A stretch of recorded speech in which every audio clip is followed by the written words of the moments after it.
Hello there, I'm the student, and in this video I'm going to form the Norse nation of Canada, starting as Greenland, with the very special opportunity of actually discovering and colonizing the new world way before the Age of Discovery even starts.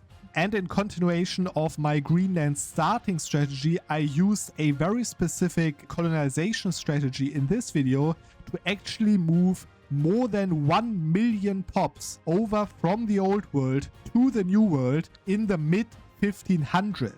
So lean back and enjoy the continuation of my Vinland saga.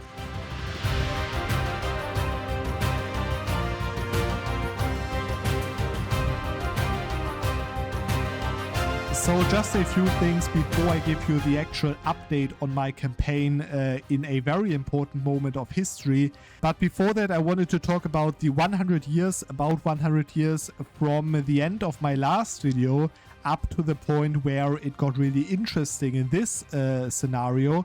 Because on one side it was pretty interesting what happened. I fought a lot of wars like single-handedly against larger nations like Castile and even the Mamluks for money and for institutions. I took Sevilla and then embraced the New World institution very early with that. And then later I took Damascus from the Mamluks to actually embrace the printing press institution very early, because the printing press spawned in Korea, funnily enough. So basically I was fighting these wars for money and for institutions to basically be up to date, always have the best technologies, also for colonization growth and of course to finance my colonization. And then what I basically did is I was just sending pops over, right? So just doing colonies left and right all over Canada, and colonizing as much as I could basically at the same time without losing too much money, while still increasing my economy to be able to fight these larger nations later as well. But this is basically not that much of an interesting content, so that's why I'm just telling you that right now, that I basically fought a few bigger wars for money and for institutions, and I colonized. This is basically all what happened in the last 100 years. But now you're actually going to notice that it gets really interesting on one of the most important historical dates in history. So I wanted to give you a little update in this very important moment of history that you can see. This is the very hour on which Christopher Columbus actually set foot on the American continent. Somewhere down here historically in the Caribbean, but this is what the Greenlandic Vikings actually did before that even happened. So 1492, and you can already see that I've got a very well established colony in Canada over here, especially after I colonized all of these the provinces further down into the inland of Canada, because all of these are woods vegetation, which is actually giving more local population capacity modifier, and also less stuff like less proximity impact negative and so on. So this will also be my last colony inland for now, because I really don't care about any other stuff like further into the inland, because if I later move my capital somewhere to Quebec over here, I'm going to talk about when it's time for that. But then I can't control any further expansion into the inland anyways. So I'd rather now focus on fully colonizing these islands surrounding Canada. So Newfoundland area, Acadia area, the Quebec coastline up here. And then probably later also the north over there, because I can colonize these quite quickly. You can see that these colonies are with like 60 per month, and keep in mind that now that I actually have embraced printing press as the first European nation basically, because of this entire thing that I did with conquering Damascus, Yeah, because of that, I am actually very close to getting this modifier of 50% additional colonial migration speed. So this is probably going to go up to like 80 after that. But this is probably not going to take long. Like in 20, 30 years, I probably own all of this as well. Now, if you compare that to the other nations that are actually colonizing, which are only 3 AI nations, which is Castile, most importantly, of course, you can see they are running 7 colonial charters at the same time right now. But all of them are literally in West Africa, as you can see on these names. And also, you can very easily check if they own any New World provinces by going to the cultures tab and having a look at the cultures and religions over here. So you can see this is all African folk religions. And if I do the same thing for me, just to prove that this works actually, you can see on my population there is a few pops actually always if you colonize, right? Always a few pops with that religion of the colonization, so American folk religions in my case. So yeah, this is literally why I know that Castile is not in the New World yet. They are only colonizing West Africa. And same also goes for the other 2 nations that are colonizing, which is England, doing a colony right now in also like West Africa, as you can see. And then the 3rd nation is the Pope, who also all like Canary Islands and so on, like West Africa, as you can see. And that literally means that even though I already own like 25% of Canada or something, I'm still the only nation in the New World. This is how crazy overpowered this early discovery of the New World was for me, right? So the problem is that all of these locations over here, they have like 2.6k, 2k, 2.7. This is like the first state that I got on the mainland. So 2.7k is the most population that I got in any of these locations. Most other are like 1.5, 1.3 and so on. And now the biggest problem is to get more pops in my already colonized lands. Now you notice there is in the advances, on the New World advances, there is a special cabinet action, this one over here. You can see there is boost colonial charters. That's what I'm doing right now with active colonial charters that are still colonizing to make them faster. And then there is also this one, which I already also researched, which is send people to colonies. Now that's basically the thing that you want to do if you have a colonial nation and you want them to have more pops. You can just send them more pops by this interaction over here, right? Now the problem is I of course don't have any colonial nations, and therefore and I want to keep that for myself, of course. I want to own that myself basically long term. And you can't integrate colonial nations, right? So I can't just have a colonial nation all of that and then integrate them later, because you literally can't integrate them. How am I going to go around that? Because I literally need additional pop growth from the old world, because even though the pop growth is pretty high, like the passive pop growth with the settlements and so on, you can see the pop growth is 2.6%. But as I have such a low population, this doesn't really matter, right? It doesn't really do anything big, because it takes like 100 years for me to get to 10,000 pops in these locations. And therefore, I found an interesting way to go around that strategy by still sending pops over with a cabinet action. And yes, I am going to use a colonial nation for that. Now, the very important part for this entire strategy is that all of these provinces need to be your full cores. This happens like naturally because all of the pops that you migrate are your primary culture, as you can see, Norse Gael. And therefore, if you keep that, you integrate them immediately, right? So if a colonial charter finishes, you can click the event to keep the provinces for yourself, and then you integrate them immediately. And as they are your primary culture, you then, after a month tick, immediately core them, fully core them, okay? I want to get to not this state, but this state over here, because it's pretty useless anyways. Yeah, this is like super low deft provinces over here. So I'm going to release a subject in this state over here. And the way I'm going to do that, of course, create subjects, custom subjects in this area. And now you're going to see that because this area is overseas for me, I can make this a colonial nation just like that, right? So you don't have to like click the event to get colonial nations. You can just do them whenever you want in overseas territories, basically. And yeah, let me just do that real quick. Let's just put someone in. It doesn't really matter. And now you can see we've got Nova Scotia over there. And yeah, they've got a few pops, of course. They overtook this state, which doesn't give me anything anyways.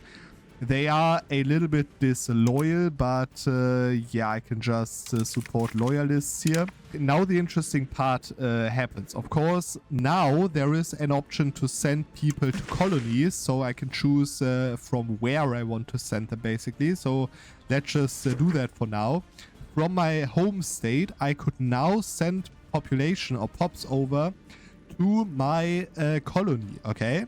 And then, of course, if I click on that, I can choose on whatever province I want to send them. And now comes the interesting part, okay?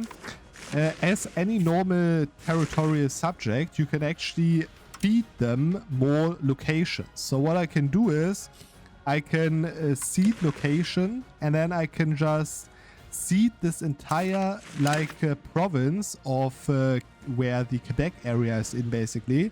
I can seed every single location in this province over, which I think this is still in it, right? Yeah, this is still in it. So feed this location as well.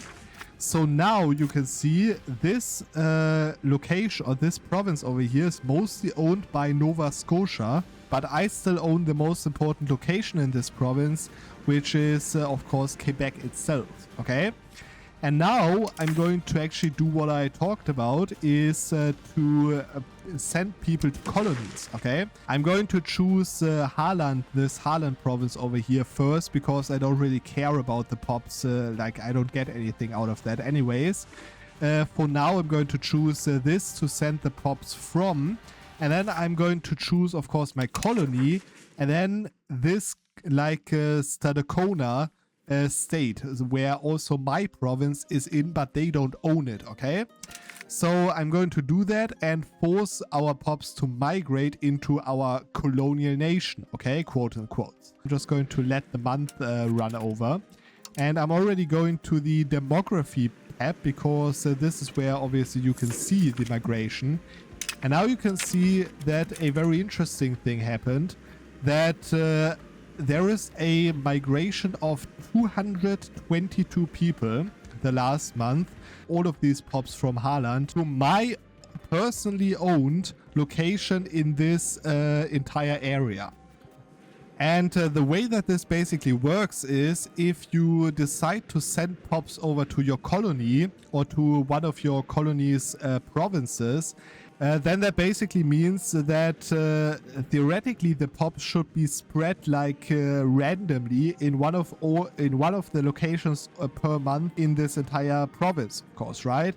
But as I personally own one location in that province as well, it prioritizes my personally owned locations over the locations of my subjects, okay? So if I just let a month go over, you might say, yeah, this is just random, right? I just got lucky here. But after a month tick, you're going to notice another 200 migrated the last month as well, okay? So this is literally how it works, that the game always prioritizes migration to your personally owned provinces, and no one migrates to my subject provinces.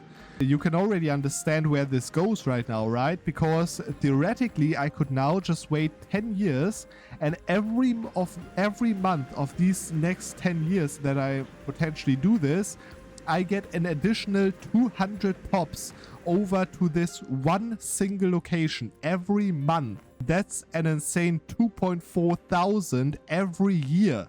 Okay, and therefore in 10 years, 24,000 pops. With this mechanic, I can send over 24,000 pops every 10 years of the game, which is insane.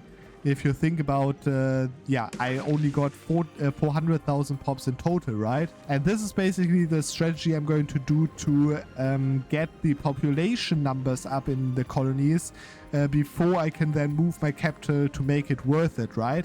There is only one thing right now that you might ask yourself, because I told you that you can't integrate your colonies. Yes, you can't integrate your colonies, but what you can do is you can seize territory as also in any other vassal, and you can return land as well. Return land is an option if your subject owns any core provinces of other nations. This is why I told you in the beginning of the game, it's very important that these are your full cores, because now that my subject owns full cores of another nation, myself, I can now use return land to, for example, just return this one province to me. I'm of course not going to do that because I want to focus on one location only, but I can already demonstrate what I mean by already returning or forcing them to return this province, for example, to the Duchy of Greenland, to myself, because I'm the one that has a core on this location. You can see that this only gives 5 liberty desire to return instead of 20 if you seize that location, right? And of course, if I return that, now you're going to notice that this is of course my full core immediately, right? It was my core before that, it's my core now. On top of that, if you have a look on the liberty desire modifier, you can see it goes down monthly by 0.5, which means in 10 months, not even 1 year, this modifier is gone completely. And therefore I can literally return one province of my colonial subject back to me every year. Then it, you know, ticks down again, so I won't have any liberty desire issues. So the gameplay loop would be to feed them one location in a province, and then do the cabinet action to increase the population growth in the province. Then wait until every location has about 10,000 pops, right? To, you know, properly fill RGOs and so on. And then I'm going to return that province back to me again and feed them another location in another province, and then send pops over to that province. Okay, and then over and over again until every single location over here has at least 10,000 pops in it. And in the end, of course, they will be stuck with their capital, which I can, you know, just leave. I could just leave them be in their capital, or I could just offer in a peace deal to release them and then conquer them later or something. But basically, this is the way to get more pops over to my colonies, which I'm going to use. But I of course don't want to send Danish pops over, and therefore what I'm going to do next is I'm going to reconquer. I of course already owned these provinces.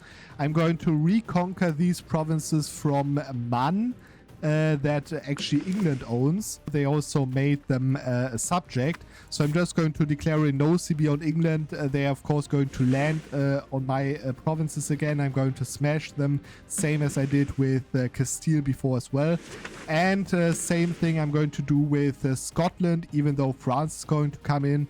I'm going to do the same thing again with offering France an exempt from the sound toll, and they will just be out within a year, and then I can just take the Isles as well, and that gives me a decent amount of pops. You can see in total I'm talking about all of these locations that are Norse Gael culture. So you can see this one, for example, 14,000 and 19,000 over here, which most of them are Norse Gael.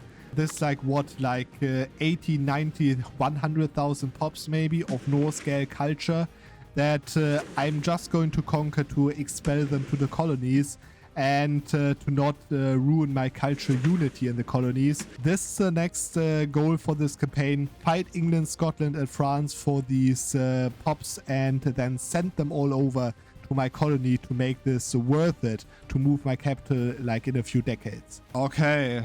So I'm facing kind of a difficult problem right now. A difficult problem in that sense that it's not really a gameplay problem in, you know, my strategy or something, but more a bug in the game, and actually a pretty game-breaking bug right now.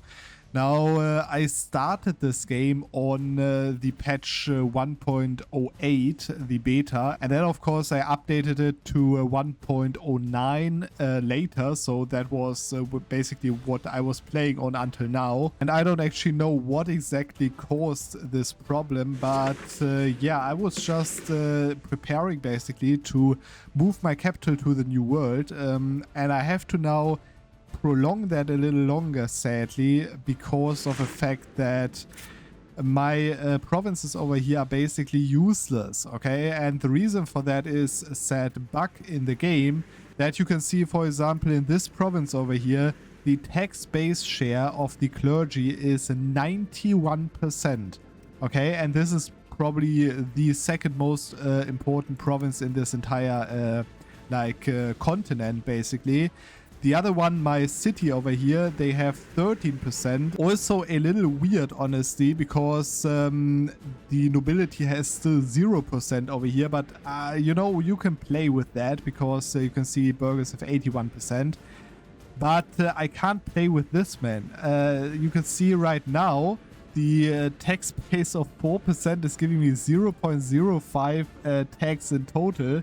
And the other 1.8 that I could actually, you know, tax are going to the clergy, and I'm not getting anything from that. I can't even tax the clergy, right? And this shouldn't be the case. If you just compare this like 19,000 pops over here with 0.7% clerics to one of the starting provinces that I like started the strategy with. This one, for example, very profitable because of the trade good as well, same as with the Salt province. But yeah, you can see there are even more clerics percentage-wise, but the tax base is only 18%. And then most importantly, we have the difference, the split difference between commoners and nobility, which I was basically just trying to tax the entire game, right? Of course, that means that if I move my capital right now to the new world, you might think this is only one province or something. No, this is literally every province, basically. You can see a 50% tax-based clergy.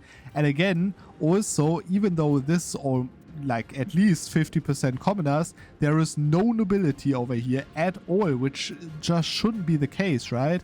And then if I go on, you can see 71% tax-based clergy, 87%, and this basically means that I would get nothing out of these provinces at all, even though like these buildings are actually generating profits, as of course the RGOs as well, right? Most importantly over here, you can see the profit is very decent, man. A potential base tax of 11.4 in this province.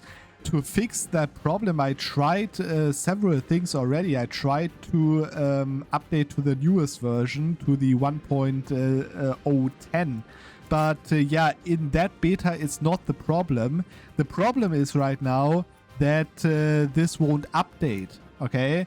So the only way that I see that this updates the tax-based share to a regular amount is by giving it away to another nation. I can of course just demonstrate that for a second with my subject, my colonial subject.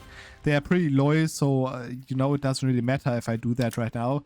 So let's just demonstrate that. I'm going to give them that province with 91% clergy tax base, right? Then I let it run for a month tick, which you definitely need to do, I think. And then I'm going to get it back by return land and return it back to me. which should then update the base, the text base.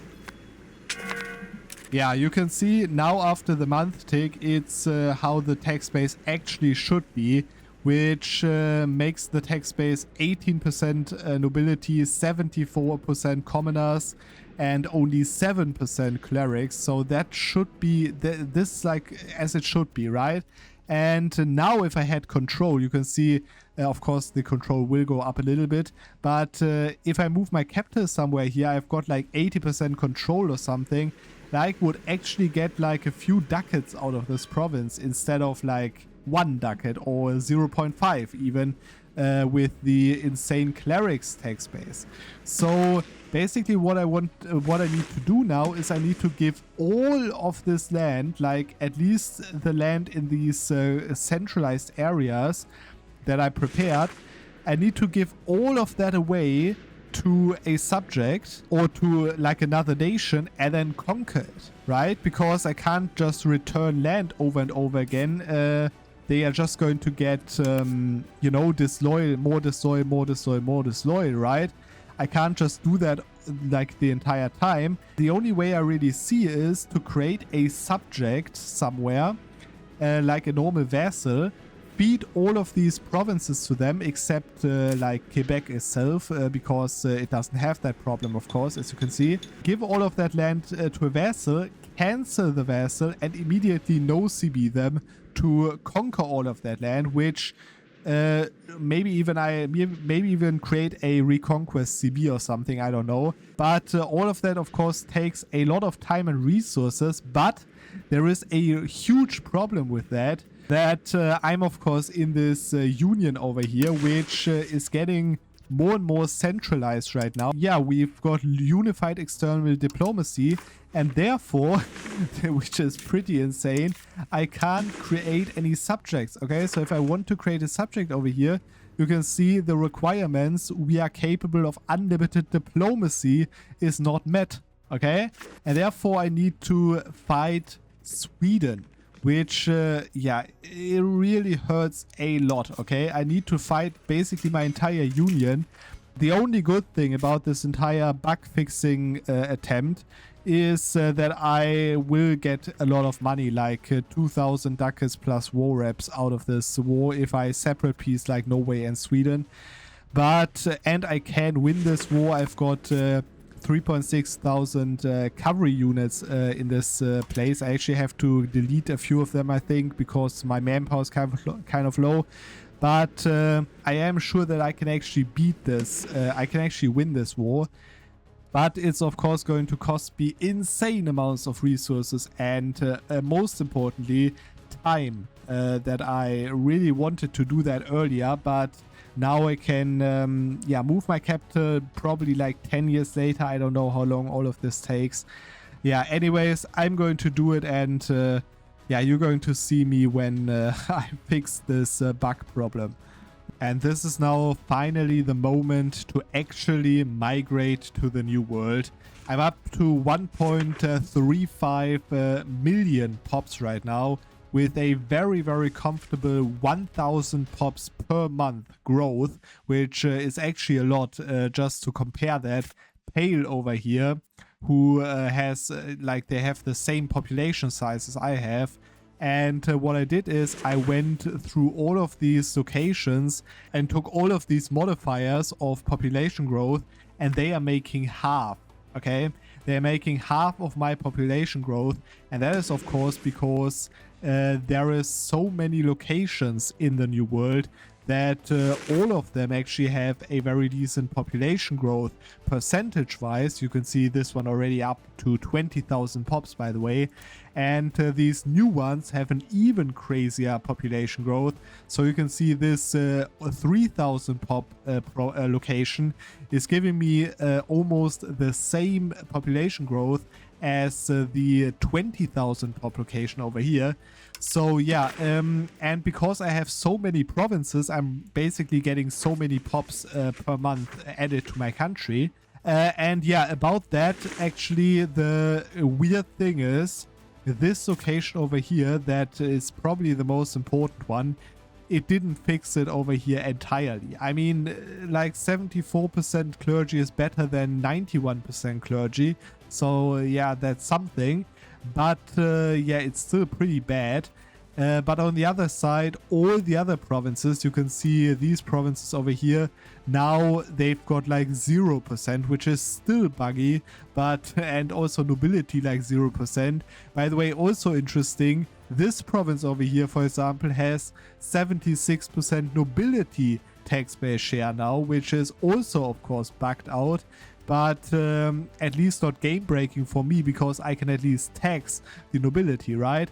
So I really have to just deal with this bug at this point, and I can't really do anything about it. I think it just happens because of the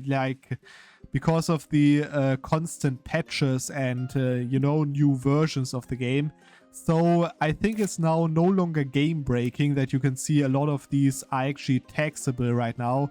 A lot of these also for clans, 100% clan for example.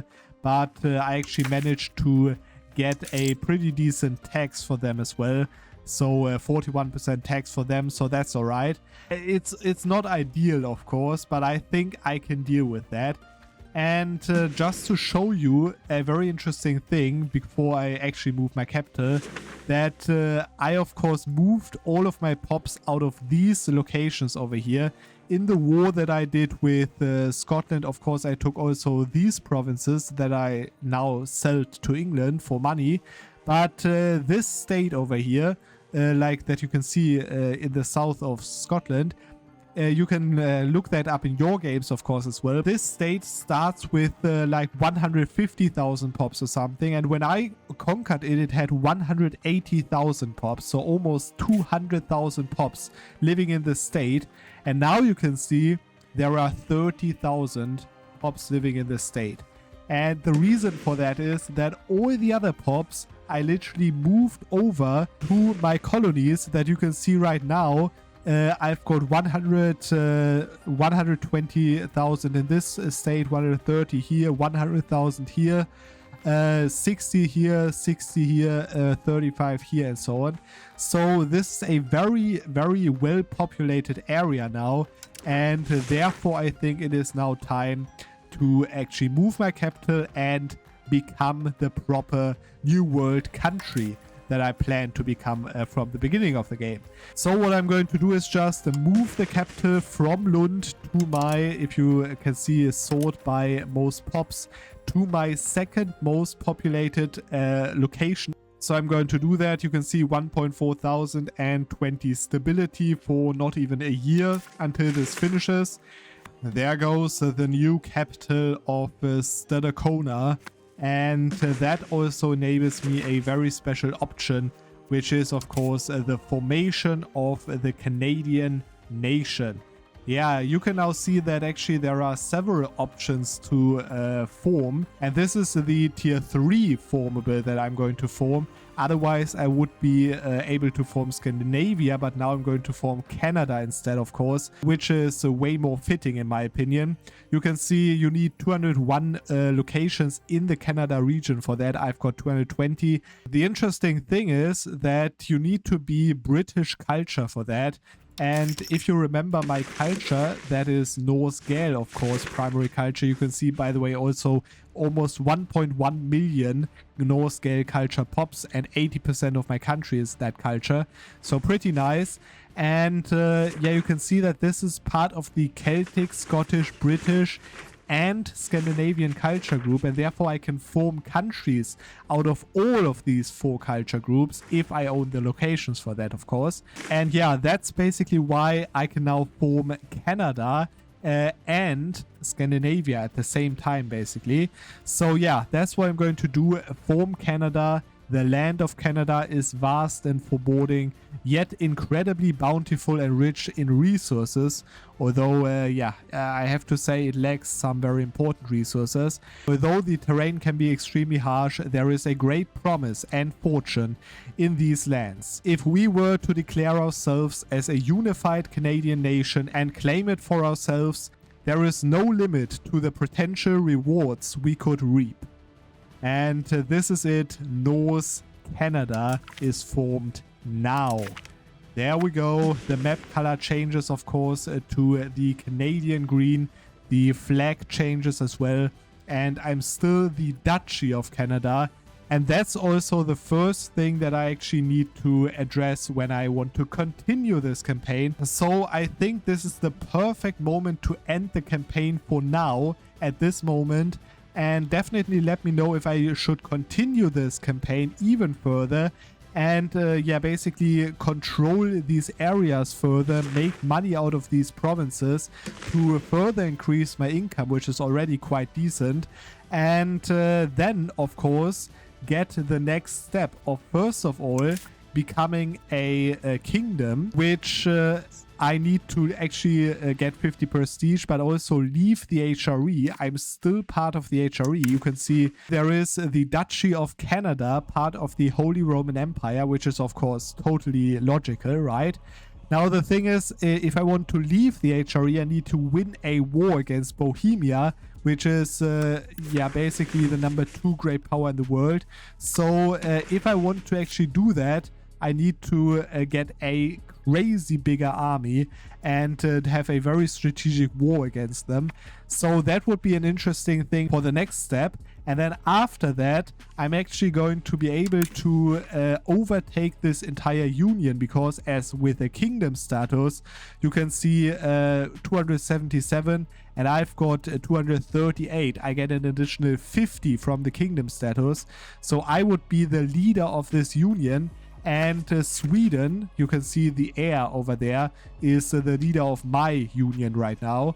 So all of the Nordic countries, so Norway, Sweden and Iceland, will become part of my union again. After I, of course, became independent to do that bug fixing, as I told you. So I will be able to unite that union under my leadership, and then, of course, 50 years later integrate all of them, and then hopefully after some conquest of the British Isles form the North Sea Empire. That would be my plan for the next time. So let me know if you want to see how the Great North Canada unites the North Sea under their banner and forms the North Sea Empire. But as I said, I think this is the perfect moment to stop right now, with the perfect exodus done, perfect population management, perfect opportunities to scale my income even further, and of course to invite, or rather migrate, more and more settlers into this area to make it the most dense populated area in the world. But anyways, this is it for this week. I hope you enjoyed the video, and we are going to see, as always, on another Monday.